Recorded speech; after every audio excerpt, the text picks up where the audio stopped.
I do record all of these sessions.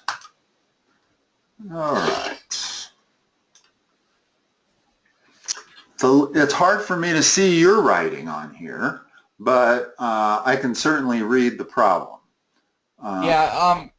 Yeah, well, I thought it would probably just be best, like, just to go over, like, maybe Yes, just go over it again or start something. as if you hadn't done anything. Sure. Yeah, Yeah, yeah, that's a good idea. All right. yeah. Now, the next time you go to send me something, you won't have to type out that whole email, as you know. Yeah, Okay. So we have zeros, 4 plus I, and 6. yeah, And we're dealing with a complex polynomial, and it's of degree 3. So how many yeah. zeros would you expect? How many, how many, what? How many zeros would you expect to find? Um, well, since they, If it's degree 3, what's the well, maximum number you can have?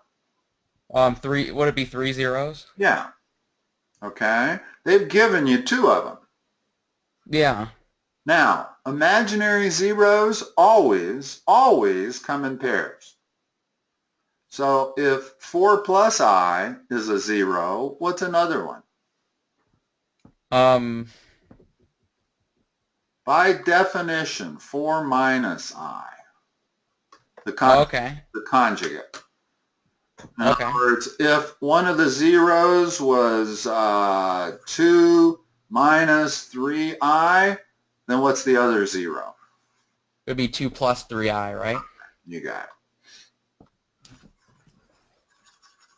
So those are the 3 zeros. In other words, we didn't have to do any solving at all. Yeah, They gave us 2 of them, and we can infer the third one from that. So yeah, write the polynomial function in both factored and standard form. If 6 is a 0, what's one of the linear factors? um, Let's start with that one. um, would one of the linear factors be x minus 6? Yeah. In other words, if minus 6 is a 0, then a linear factor is x plus 6. So the linear factor always has the opposite sign of the 0. But Okay, that certainly is one of the linear factors. And you can do the same thing with the other two. It's x minus 4 plus I okay, and x minus 4 minus I. okay, And this is going to turn into this. Notice that if I remove the inside parentheses, I now have minus 4 minus I, and this one becomes x minus 4 plus I. okay, Okay? So there's your 3 factors in terms of real and complex. So okay, write the polynomial function in both factored and standard form. Well, standard form would be if I multiply all 3 of these together, I've got my polynomial, oh, right? oh yeah, yeah, if you foiled them, yeah, Yeah, only I'm not going to be able to FOIL them because that has 3 terms and that has 3 terms. oh yeah, So I need to multiply them, but instead of FOIL, I'm just going to use what I call ET, which is every term by every term. okay, Okay, so let's look at which 2 am I going to multiply together first?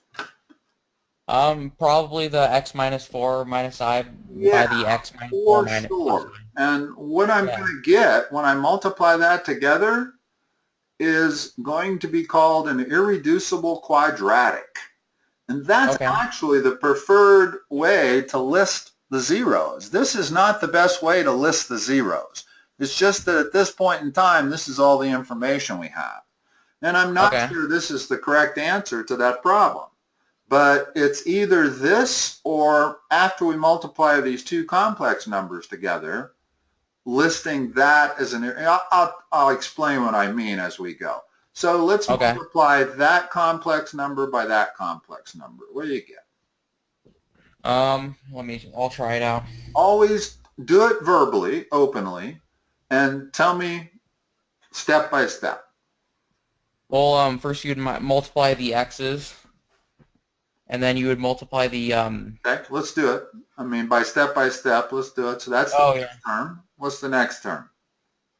It would be minus 4x. Good. And what's the next term? Um, Plus xi. Correct. And what's the And next term? The reason I want you to do this is because I want to make sure you're going in the right order. You don't just yeah, and then randomly multiply each of these. You want to go in a certain pattern and never change it. So yeah, what's the next term? would be minus 4x. And after that? Plus 4i, Hold or on. minus 4i. Hold on. By that pattern, I mean take this minus 4 and multiply it by all three terms. Yeah. Well, you Oh, just multiply oh, that by that. The next term is minus 4 times minus 4. yeah. What is Oh, that? would that be plus 16, right? Okay, now what's the third term of that part? Minus 4i. Okay, now keep going. But this is Then what I mean. In other words, always finish multiplying each term. Don't jump to the next one until you're yeah, finished with one. Okay, yeah, and then the next one would be minus ix. okay, Then it would be plus 4i, okay. and then it would be minus I squared. Okay. Now, let's cancel where we can cancel. We're going to be able to cancel a lot here. We got a plus xi and a minus xi. Mhm. We got Then a we got minus 4i and a plus 4i. Mhm. And what are we left with? We're left with x squared. We got two of these minus 4x's. So that's Oh minus yeah. x. And then we got plus 16. And what's I squared equal to? Um. I mean the If I is equal to the square root of negative 1, what is I squared equal to? that would be like the square root of negative, or that would just be -1, right? Exactly. That's huge. When you're dealing with imaginary numbers, you're always converting all of your I squareds to negative 1. Okay. So this is minus a minus 1, which makes it plus 17. Plus, yeah, So plus this 17. becomes the quadratic that is irreducible. So this is actually a better way to show the factored terms. In other words, Okay. it depends on what your teacher has asked you to do. I didn't see any instructions here that said, usually they'll say, reduce it to linear terms and irreducible quadratics. Well, the definition of an irreducible quadratic is one that only has imaginary solutions. Mhm. And we know this quadratic that we just got by multiplying the two imaginary solutions together only has imaginary solutions. Yeah. So this is actually probably, I don't know what they want. When they say write the polynomial in both factored and standard format, we're still not really done. We've got it in factored format, and there's two possible answers for factored format. There's this one, or there's this one. Both of them should be correct for factored format. Yeah. Okay. Now, standard format, we have to multiply this thing out. In other words, in order to get the third degree polynomial that they're looking for, we need to multiply this. So let's do that. So Again, well, first you turn by um well, starting with the x, it would go x cubed minus 8x squared plus 17x.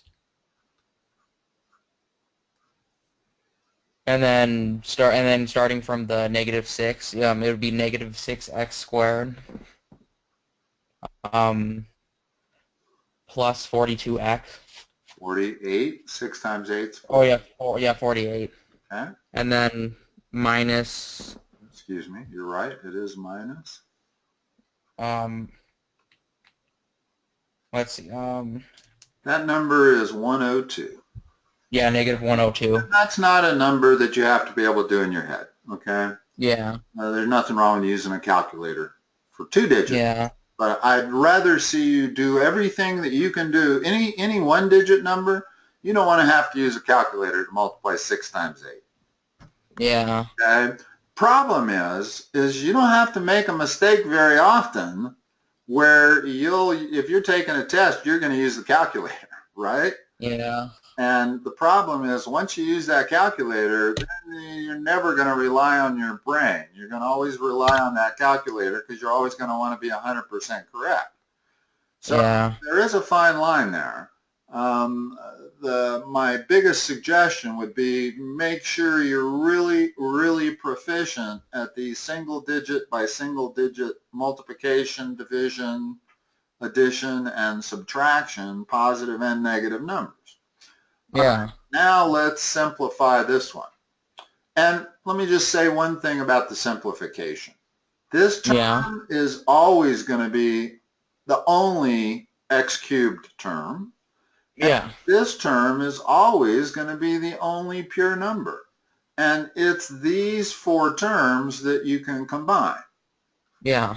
So how many So total x squareds do we have? well, we have would it be Yeah, -14x squared? 14x squareds, right? How many total And x's then do we have? we have 65x. Good. And then we still have that number. What was that? -102? Yeah. That's standard format. Okay. Okay. And that's always standard format. There's only one standard format. Factored format, it depends on whether she wanted imaginary numbers or she wanted irreducible quadratics. And I really don't know. Okay. The instructions didn't say. Now it Okay. says classify each root as an integer, non-integer, rational, irrational, or non-real complex. Okay, to do that, we really kind of need to look at those factors, Okay. ones that are imaginary. So this factor here, what kind of factor is that? Is it Um integer, non-integer, rational, irrational, or non-real complex? would it be an integer? Correct. How about this one? Would that would be non-real, right? Complex, correctly. And Okay. this one also. Okay. Okay. So apparently, probably B, they did want this top row answer Okay. as opposed to an integer linear factor and an irreducible quadratic. Typically, Yeah. this is what you would want, is the Okay. bottom one. But just based on their question C, I suspect they want the top one there. All right, let's Okay. look at this word prompt. Well, I don't know we're going to have time here. Oh yeah. I really don't have any extra minutes at all. I got a 6:30 to 7 brand new Oh, student you do. and then a 7 to 8. So um, let me just have a quick look at this problem and maybe I can describe to you how to do it. Okay, yeah, sounds good. Let's see. If the width of the garden is in x, so width is equal to x, Okay. and the width of the garden is 12,